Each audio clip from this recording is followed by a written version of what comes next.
All right. So today's webinar, the title is Stand Out or Miss Out, Winning a Virgin Islands Cultivation License. Um, really decided on this title because this is a competitive application and it's going to be really important to put together your best showing possible here. Um, so we'll start off with just a little bit of the housekeeping. As I mentioned, this call will be recorded and we'll send around the recording afterwards. Also, just another reminder, if you have questions, please go ahead and submit those. We'll answer them throughout, and then we'll also circle back to those at the end. And like I said, if we don't have an immediate answer for you, we'll look into it and give you a response. So just shoot us your email address and we'll get back to you. All right, so getting started here, just a brief introduction of Canna Advisors. So Canna Advisors has been around now for 13 years.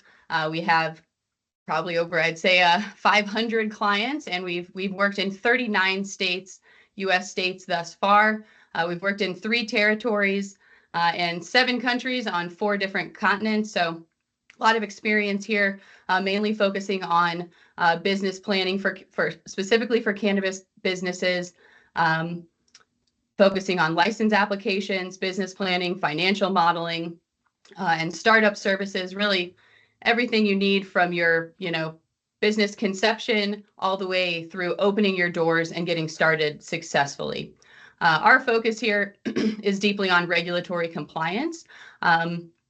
My name is Summer Thomas. I'm the VP of Regulatory Operations here at Canna Advisors. I oversee all of our consulting services. I'm an attorney by education. I've spent some time in the Midwest, in China, got my law degree from University of Florida. I've been here at Canna Advisors for coming up on 7 years now. I've worked in dozens of states on license application processes, business planning, modeling, and startup services. So really have seen a lot, been through the trenches, seen how a lot of different programs have rolled out nationwide. So always great to be able to compare and contrast those, older markets to these newer ones as they're rolling out, and to keep in mind some of the common pitfalls, mistakes, and sort of just general problems that we've seen in our history. So for this session, we're mainly going to be focused on understanding the Virgin Islands application process specifically for the cultivators. We're going to go through how to prepare a competitive merit-based application submission. We'll also tell you a little bit about how Canna Advisors can support in this process if you feel you can't quite go it alone. Just always good to have team support here when it comes to building your cannabis business. All right, so kind of just setting us up with what we need to know here. I mentioned at the start that I attended the Canna Pro Summit over the weekend. That was in St. Croix on Saturday. Fantastic event, and actually was graced with Executive Director Joanne Moorhead attending the event. She spoke and answered questions from the crowd. Very informational session. Very appreciative of the OCR for coming out and being amongst the people and being very candid and transparent with answering questions best they can and helping move the process forward with all of the stakeholders sort of included and open there. So one big thing that we learned is that the application window is now planned to close on June 13th rather than June 6th. They had said this at the planning meetings that if the application tech issues in the portal weren't figured out by last Friday, that they go ahead and push it back a week. So it sounds like they're going to do that. I'm not sure if any formal notice has been put out yet, but that is what Joanne said at the event on Saturday. And like I said, that would be in line with their previous statements as well. It was also really evident at the event that there was rising interest among policymakers, investors, and various entrepreneurs in entering the market and in just building out a strong, sustainable, effective market, both medicinal and adult use for the islands. So we're going to focus, like I said, this for this session on the cultivation and micro cultivator license and permit, since that's the period that's open right now.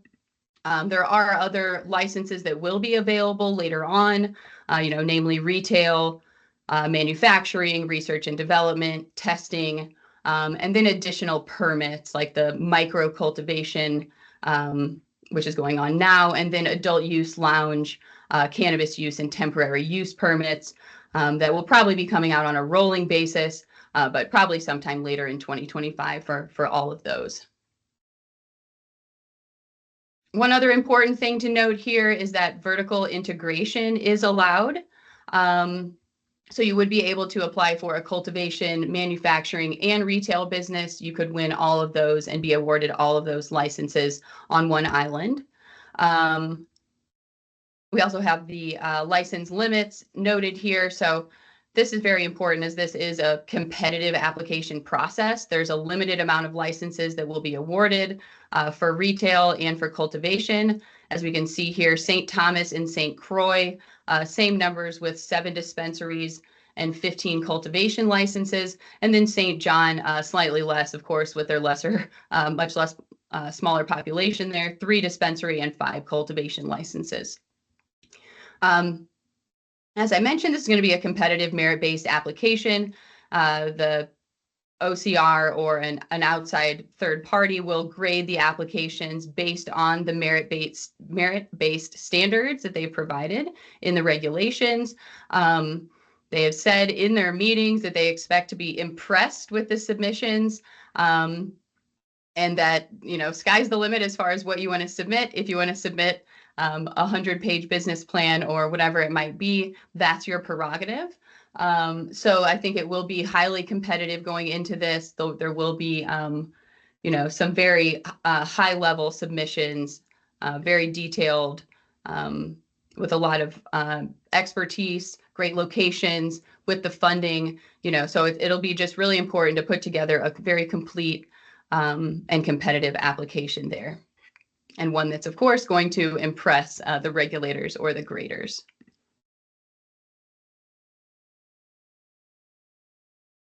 All right, let's move on to our next slide and talk about the application process itself.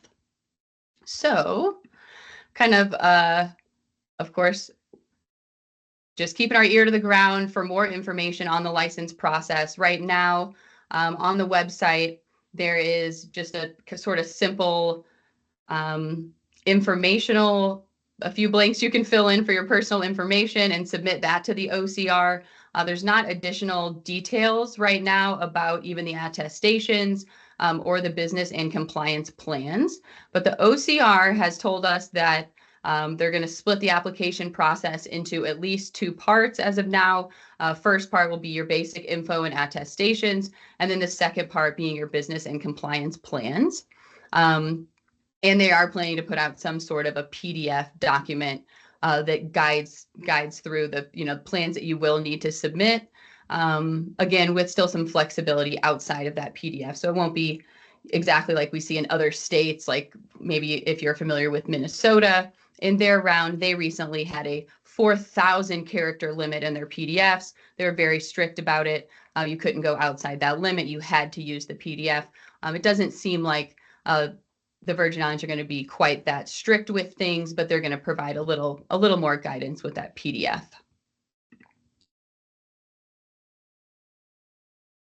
If you've been keeping up on the process, there have been some delays thus far, mainly attributed to technical issues. I think just getting the portal set up on the website can be a complicated process. And since they're sort of trying to set up a new system for these licenses rather than maybe using previously established systems that they do already have, and which they, I think, will be using for the testing licenses. It's just got a little bit of a learning curve, I think, before we get everything set up on the website and we get more information then about the next steps of the process and exactly how we're going to submit all of these plans that they've been very clear are required. So just, of course, make sure to keep an eye out for OCR updates via their newsletter. Our Can Advisors also does a good job of keeping up to date on our blog with things that are happening through the OCR.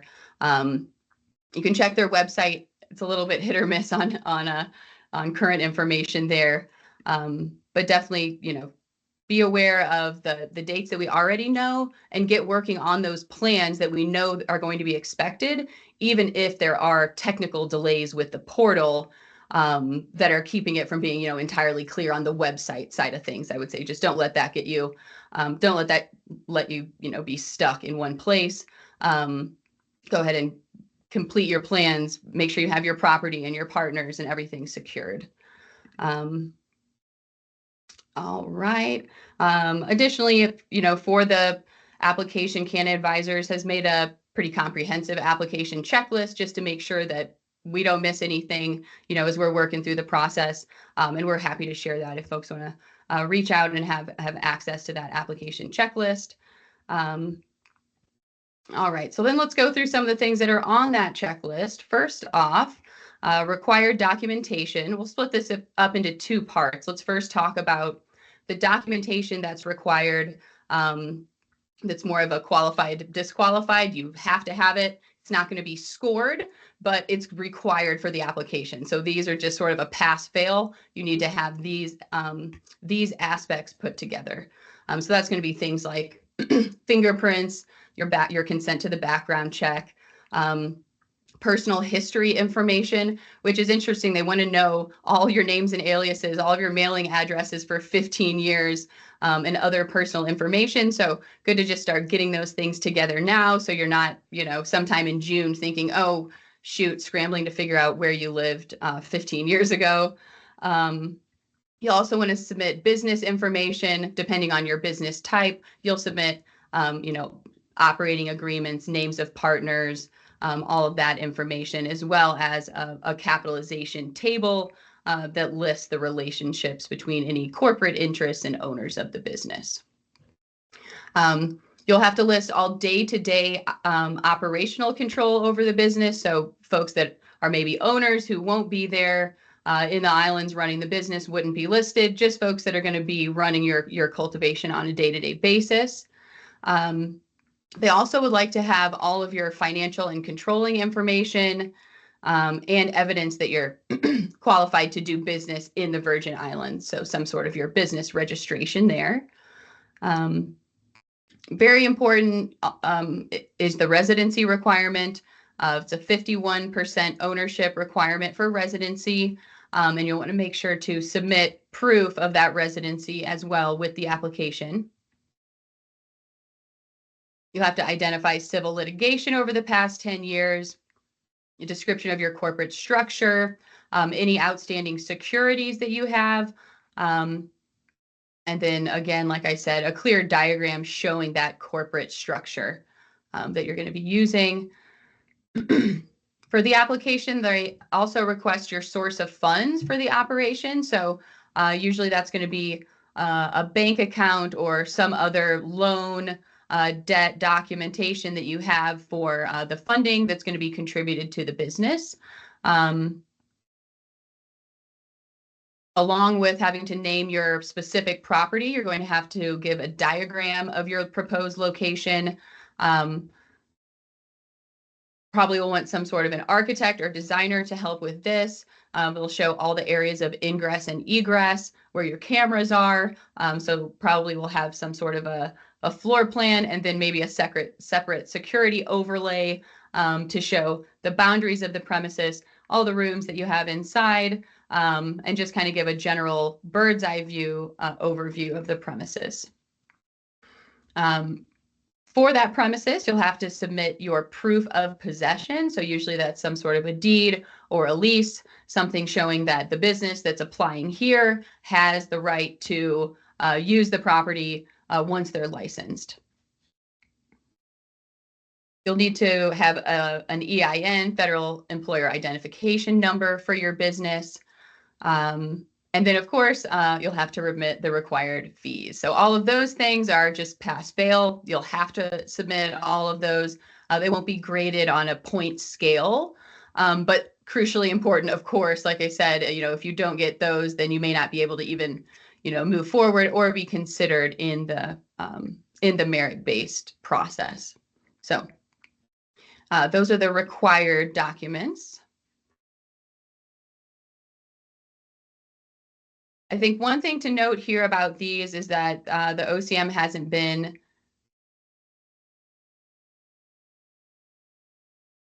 Kenzie, can you go back a slide?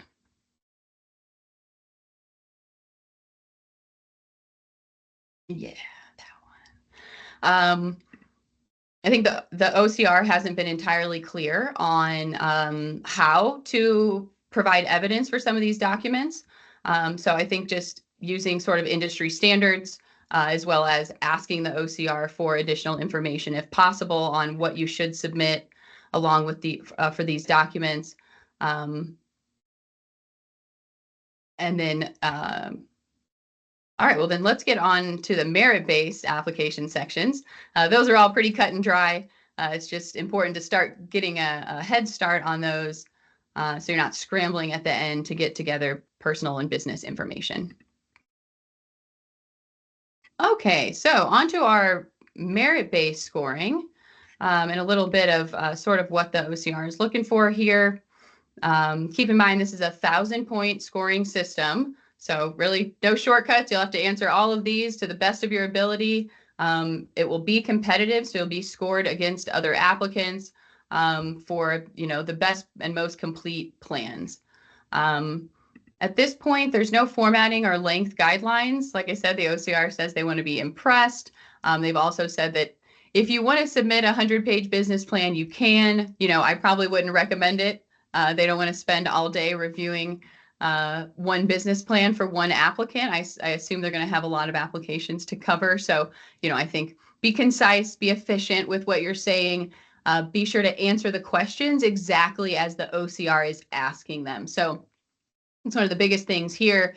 Just because the OCR is saying the business plan is worth 150 points, you don't want to necessarily just take a business plan that you've drafted for an investor and submit that to the OCR, or a business plan you've put together for the local government and submit that to the OCR. You really do want to make sure that you're responding to the specific questions that they ask. If you want to put more information in after that, that probably doesn't hurt. But just be aware of what it is that is being asked for in the application requirements themselves. So for each of these application sections, we have 8 sections here, including the social equity eligibility section, starting off with the business plan for 150 points. Same scoring for the cultivation plan, facility suitability, security and record keeping, product safety and labeling, and then social equity are all 150. And then the employee training plan and the emergency plan are 50 points. Of course, every section is important. You want to try to get every point possible on the application. But, just kind of keep in mind probably for length and, the amount of content you might be putting into each section, the points might have some relativity there to that. So first off, for the business plan, this hinges heavily on experience, character, veracity, background, relevant experience of all of the owners, investors, and officers. So that would be, any business experience, regulated industry experience, anything that might be relevant to running the business. And then next, they want to know about any business management experience, and specifically agricultural or horticultural industries for folks that are going to have a part in the day-to-day operations of the business. So I think important to make sure that you're looking for agricultural or horticultural experience for the application when you're putting together your theme. Those will be important buzzwords, I think, to include there. Next, for the business plan, they want a plan for your long-term operations of the facility. And mainly this is going to hinge around the amount and source of equity, the financial feasibility, and the availability of funds, as well as your financial capacity to run the business. So, generally they want to know, how much is this going to cost? show us that you've put in the work to give the details and explanation of how you've arrived at these costs, at these revenues, and how much total capital you're going to need for the business, and then show us where you have this total capital, what the what the funding plan is for the business. So it's just one very consistent kind of package with a bow on it for the state. Last, we want to put together a startup timetable that will have an estimated time from license approval to your full operations, as well as the assumptions that some of these are based on, right? It may not go exactly as planned, but put some detail into there as to what you're assuming, maybe some key points that this hinges upon, and I think include as much detail as you can as to, each activity that you'll be completing as you move through the process there. And that's all that's included in the business plan, right? This is missing a lot of things that we might traditionally think of in a business plan. I wouldn't think it would hurt to include those things, to have a well-rounded business plan, but just keep in mind that that's just these 4 things specifically that are asked for in that section.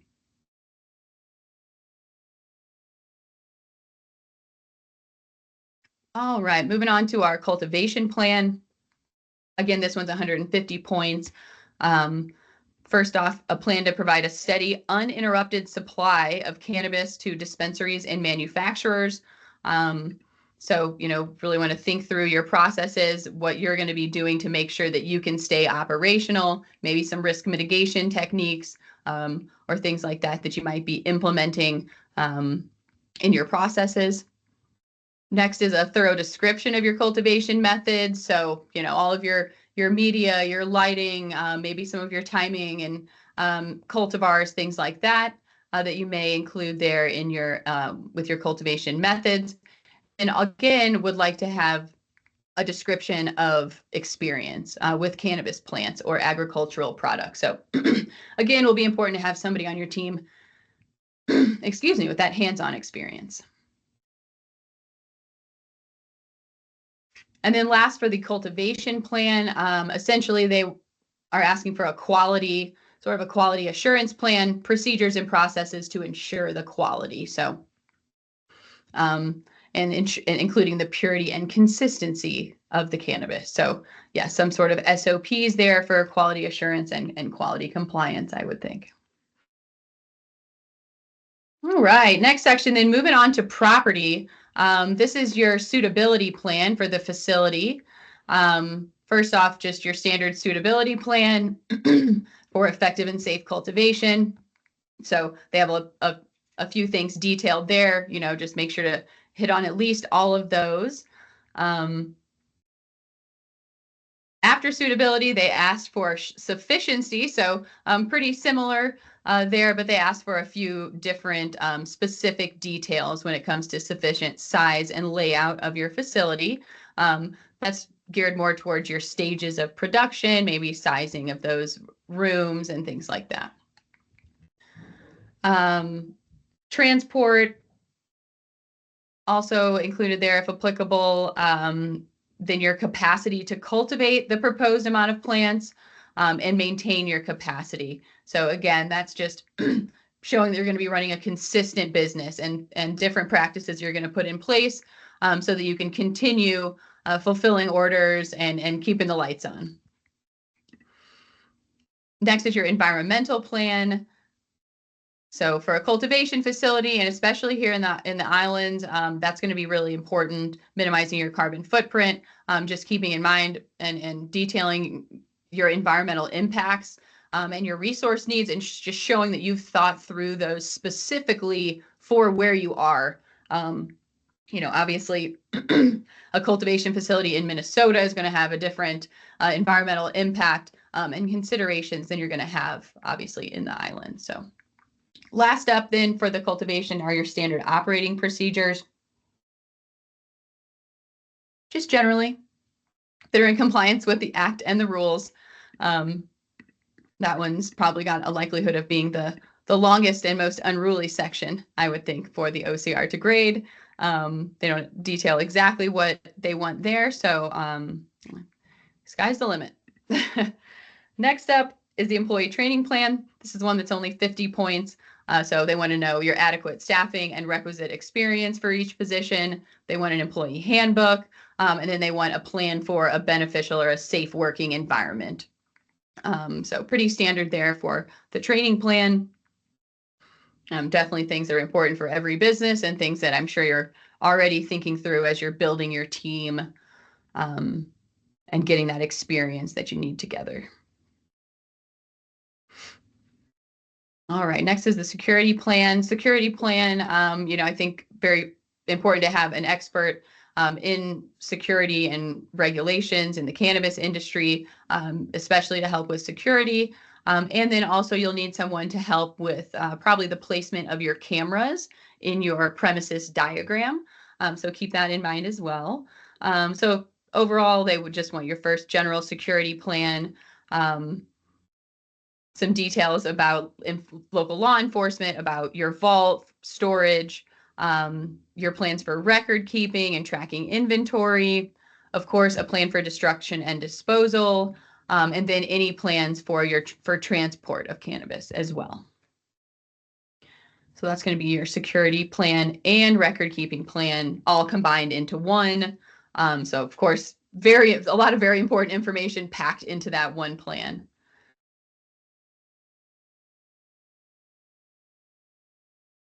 All right, next then is the product safety and labeling plan for accurate packaging and labeling. So just your overall plan for packaging and labeling, your overall plan for testing, and then your plan for establishing a recall as well. So safety and labeling sort of encompasses 3 different sections there: packaging and labeling, testing, and recall, all in one.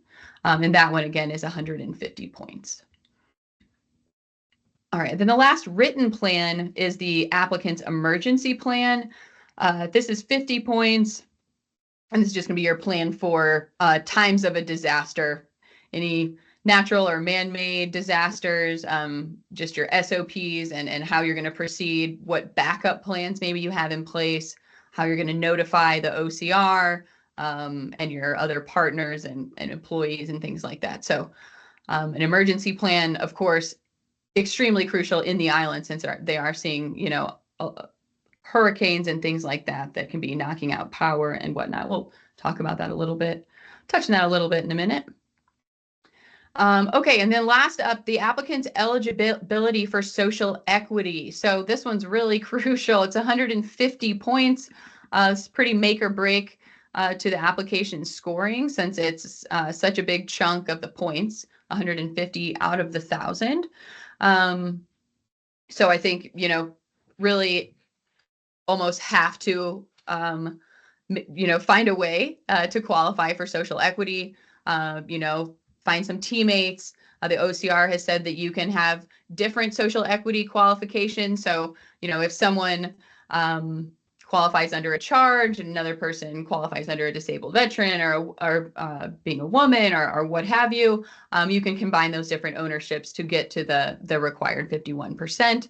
And then you would be able to qualify for those 150 points. So very important to at least try to get those if possible. They're the only sort of bonus points on the application. Everything else is going to be a plan that you're going to have to write and put a lot of thought and detail into. All right, so that's all for our merit-based scoring sections. Let's just talk about a couple of cultivation specifics and cultivation considerations to keep in mind. First off, our plant count limits. Cultivation plant count up to 1,000 flowering cannabis plants and 3 to 4 times as many immature plants. And then micro cultivation permits, that'll be up to 50 flowering plants and up to 200 immature plants. So of course, keeping those in mind, having a limit of plant count versus square footage is going to change how you strategize your growing space, your processes, the timing of your cultivation cycles. So just keep that in mind that those are the plant count limits. make sure you're referencing those in your application. And of course, you're not going over those limits and saying anything non-compliant in your application. So some of those cultivation considerations, first off, climate and environmental.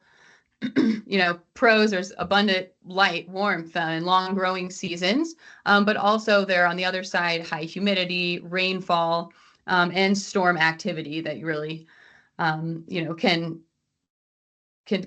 hinder your business operations potentially if you're not prepared. So I think risk mitigation is definitely your friend going into an island market, especially if you're not familiar with the islands.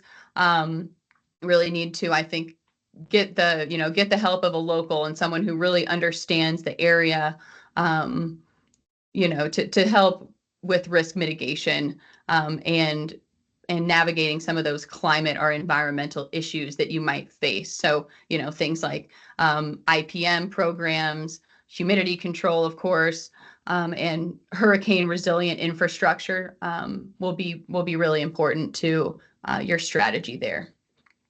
Also, soil and water conditions could be rocky or nutrient poor soils in some regions, but not in others. So just really need to be critical of properties as you're going out and evaluating there. Also could be contamination risks with some soil areas. Same goes with water, potential contamination risks, as is the case anywhere, but I think just even more important, places that are facing these like major storm activity, just need to keep that more top of mind.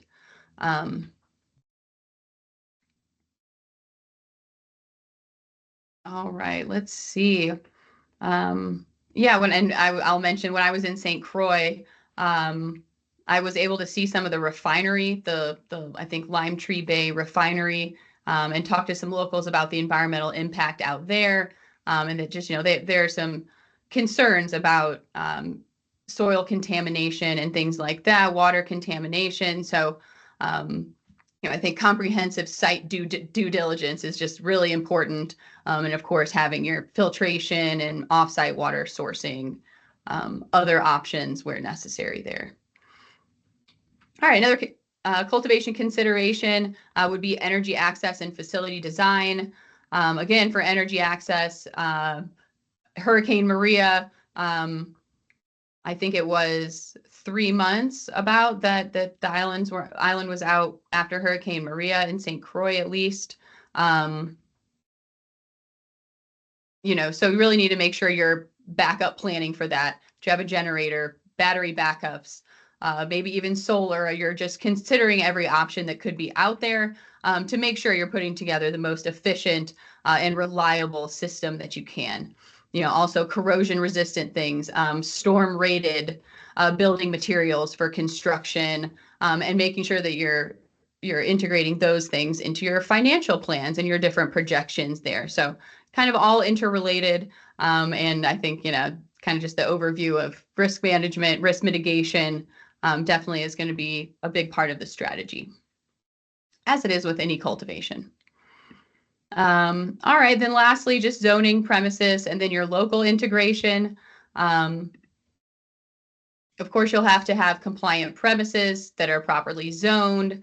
Be considering your utilities, the topography of the area, any sensitive uses that may be nearby. Also keep in mind transportation access between, your store, your cultivation, where the potential retailers might be, keeping that positioning in mind.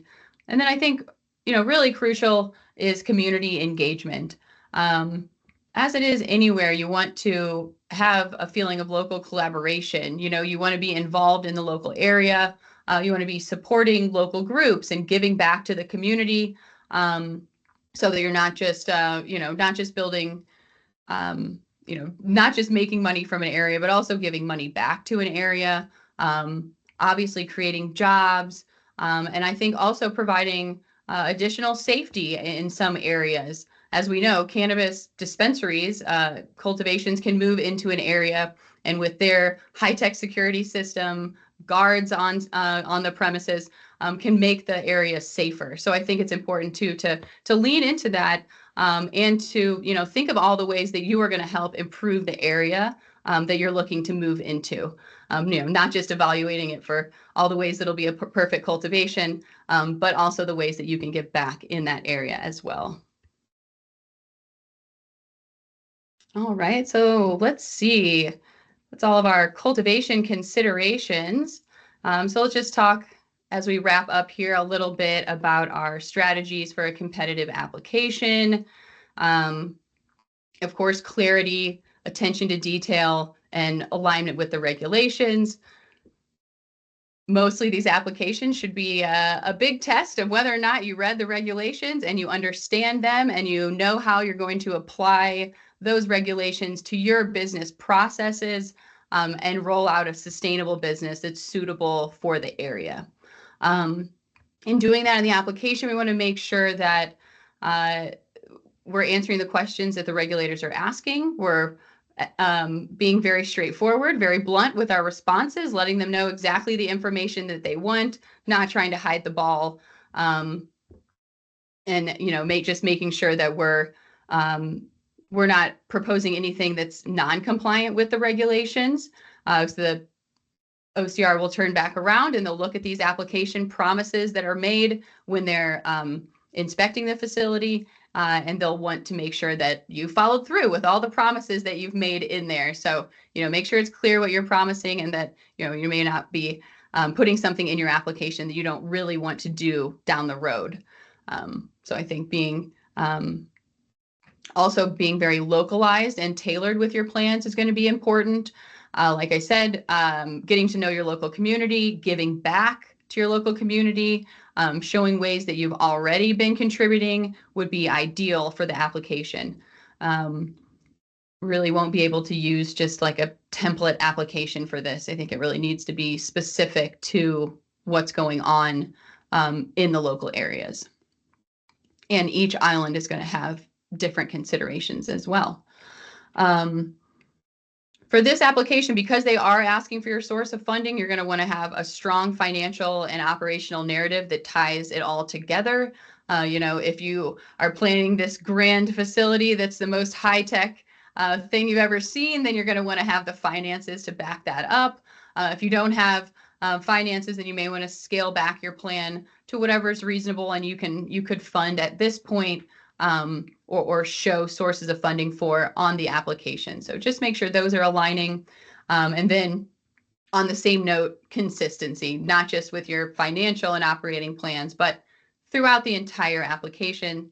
It's just, the biggest red flag for a grader is to read something in one section and read something completely different in another section and say, well, wait, which is it? Who wrote this? What's the plan here? I'm confused. So just consistency throughout. That's where we see the most disqualifications and issues with applications is just inconsistency, things that pop up different in one place or the other, and throws up a red flag for the grader or the regulator. All right, let's see. And CAN advisors, of course, can support with all of these throughout, application writing, your project management, compliance, interpretation, and documentation, social equity strategy and verification, your facility security and record keeping planning, and then, of course, any business planning or financial modeling for the application or otherwise. All right, as we wrap things up here, please, folks, start thinking about any questions that you might have and add those to the chat. Give a few final tips here and reminders. So it is a complex application. You definitely want to start preparing now. Don't let the tech issues slow you down, but there's no hurry to submit early. You want to put together a very complete, comprehensive application. Make sure to give yourself a little time before the deadline of June 13th. So get going now and make sure that you have plenty of breathing room before June 13th to get everything submitted for both parts of the application. So just remember, it'll be a two-part application now, sort of the first basic information, and the second part with all of those operational plans and all those details. And both of those parts will be due June 13th. Also, keep on monitoring those OCR updates as things continue to sort of evolve throughout the process, and start building a strong team. As you've seen, there are, numerous spots where experience is going to be required on the application. You may want security expertise, and of course, Canon Advisors is here to help with any application writing, compliance, or other issues there. All right, so let's move on to some questions. Looks like we got one from Leo here. Wow, Leo, this is a great question, actually. This was discussed at length. Leo asked, can businesses transport legally across waters, or is it island by island production and sales? So this was addressed at length at the CannaPro Summit on Saturday by Joanne, by Executive Director Moorhead, and by Kai Walker, the attorney advisor for the OCR. Director Moorhead was a little wishy-washy. They're really trying to get it so there's an open line of transport. It sounded like they thought they had figured something out, maybe between St. John and St. Thomas, but St. Croix certainly seemed like it was going to be a challenge they hadn't figured out yet.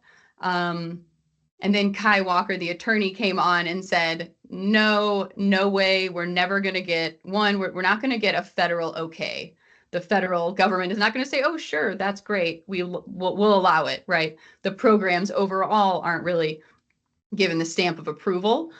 So, she was pretty upfront with that's probably not, that's not likely. And if they aren't giving that okay, then there's definitely still going to be risk involved in transporting.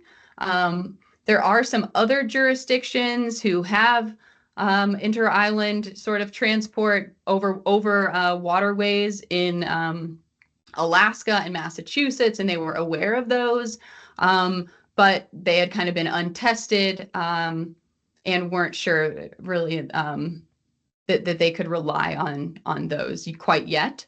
So it is something, Leo, that they're working on, but don't quite have an answer for yet. It seems like it would be more possible. It sounds like they're closer to an answer potentially for St. John and St. Thomas than they are for St. Croix. Thanks, Leo. All right, let's see. Any other questions?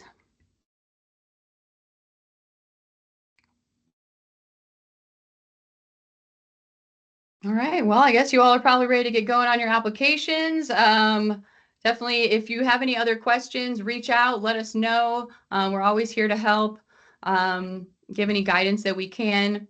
If you're interested, please schedule a strategy session with us. We're happy to have a short little call to just kind of talk about your options and evaluate what the best course of action is for you here in this new Virgin Islands market. And let's see, I think our contact information, you can email us at info@thinkcanna.com. All right, and if no other questions, thank you all so much for your time. I really appreciated it. And let us know if there's anything we can help you out with. Have a terrific afternoon. Thanks, everyone. Bye.